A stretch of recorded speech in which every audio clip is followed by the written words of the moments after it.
So a couple weeks ago, I went to New York City. As you guys know, I set my hinge to New York City. I went on one date and then I was still talking to another guy on Hinge. We've been talking for a while now, and I always just thought like if he were to ask me on a date, whatever, I would just fly to New York. He's asked me on a date like 2 times and I've just been pushing it back. He brings it up, I put it off because I'm like, I don't want to go back yet. Like, let's push it back a little bit. But today, this morning, he asked for my Instagram. If he goes to my Instagram, he's gonna know that I do not live in New York City. I feel like I'm too deep into the lie. All of a sudden pop out and be like, oh, by the way, I don't live in New York. I don't recommend to lie to men about where you live. I find that when you're honest about where you live and you're like dating outside of your state, no one really wants to give you the time of day because you don't live there. It's kind of how the cookie crumbles.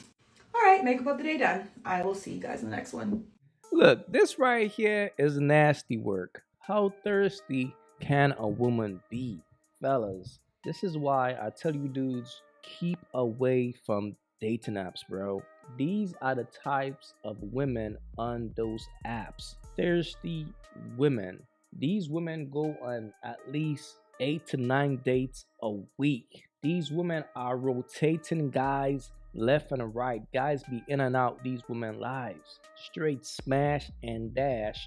To the point that these women on these apps are used to getting smash and dash. So now they become players. They with it. So now she's lying and saying that she's in a different state to get options in other states. And you think you could try to save a woman like this, bro? Impossible. She's too far gone. When it comes to women like this, bro, treat them exactly like who they are, bro. Straight smash and dash. This right here is just nasty work, though. Going on, you get in? I need $250 for the babysitter.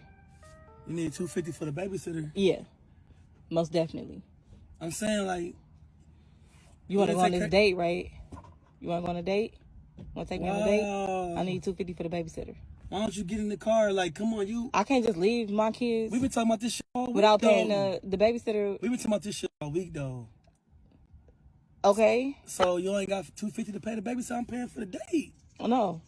I'm saying, don't listen. I can't give you $250 now. You want to take me on a date to these high-end restaurants and shit? You can't pay $250 for a date? I'm saying the money I got is for the date, though. It wasn't for your baby. So why don't you have your baby daddy pay for the kid? What? Yeah, so you only got money. Oh, okay. So then he should be taking me on a date then. I'm right? saying, what you so if he finna pay for the kids, then he should be taking me on a date. Listen, we been talking all week. I was looking forward to this, and you. Yeah, I was too. But $250 babysitter, yes, kids got to get taken care of. I could give you the $250, but okay. Then what's the problem then? What's the problem? Because I had plans. Okay. If you act like a sucker, a woman will treat you like a sucker. Because while she's asking that man for $250 for the babysitter, there are dudes who be coming through and smashing her for free. There are dudes who she will find that $250 because she want to be around that man so bad.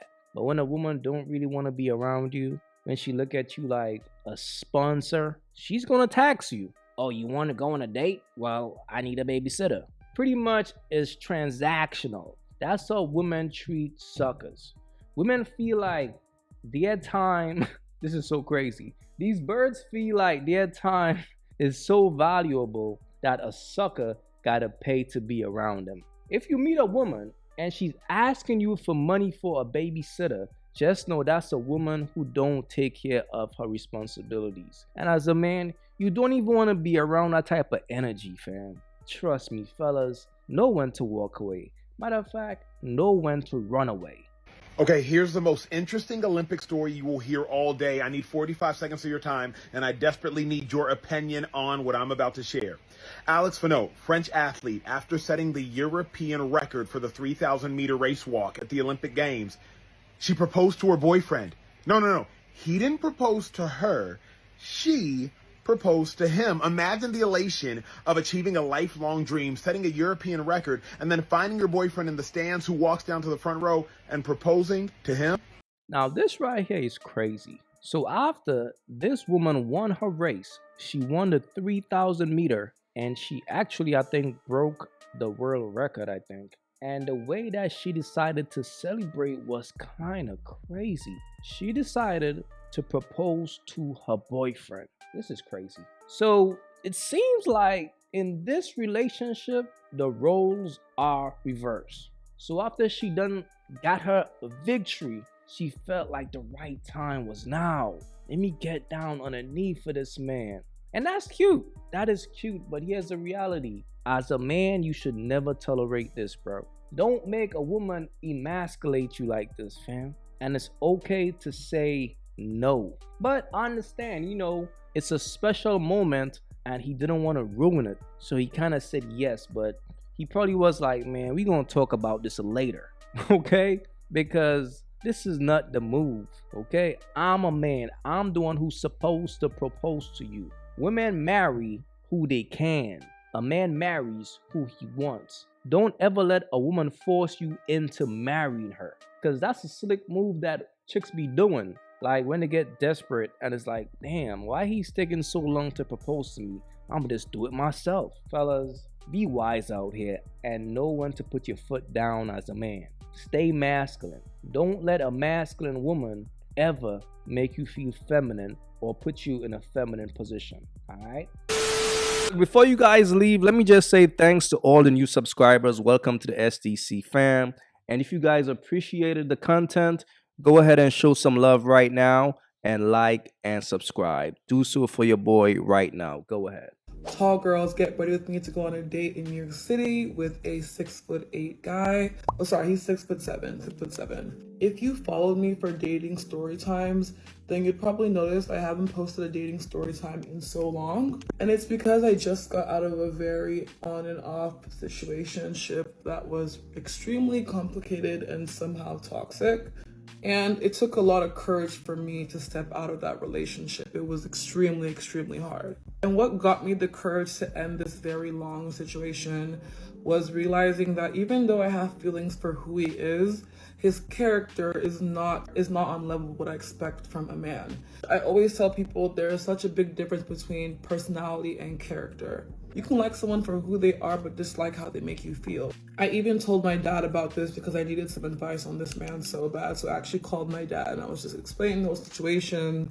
And he was like, Aisha, talk is cheap. Just always remember talk is cheap and never beg for a guy. Obviously, didn't beg for nothing. My dad basically told me never beg for a man's attention. Talk is cheap and it's okay to meet somebody halfway as long as they meet you halfway first. That's really the job of a man. So I closed that chapter with him. So fast forward, this guy I'm going out on a date with, we actually met on Instagram. It's really funny how we met. So there's this guy, I'm gonna call him Andy. I have a lot of people that follow me on Instagram, like guys, girls, and this one.